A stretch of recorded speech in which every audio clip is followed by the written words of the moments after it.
Men Yigitali Abdullayev, yosh tadbirkorman, yoshim 30 da.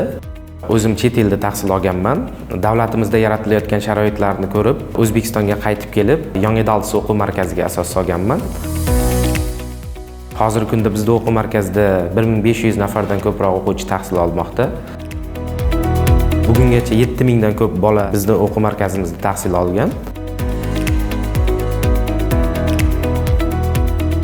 Xorijiy sertifikat olganlar soni 3000 nafardan oshgan. 2024-yilda yangi loyihani boshladik. Qiymati 6,5 milliard bo'lgan o'quv markazini qurib bitkizdik Yangi O'zbekiston massivida. O'quv markazimiz Surxondaryo viloyati Jarqo'rg'on tumanida joylashgan.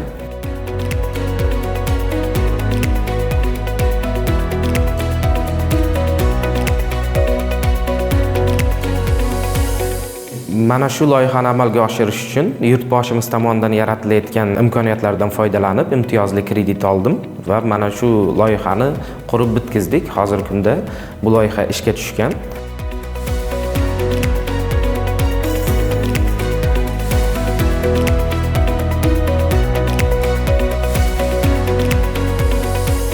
Yaqinlashib kelayotgan 30-iyun Yoshlar kuni bilan barcha yoshlarni tabriklayman.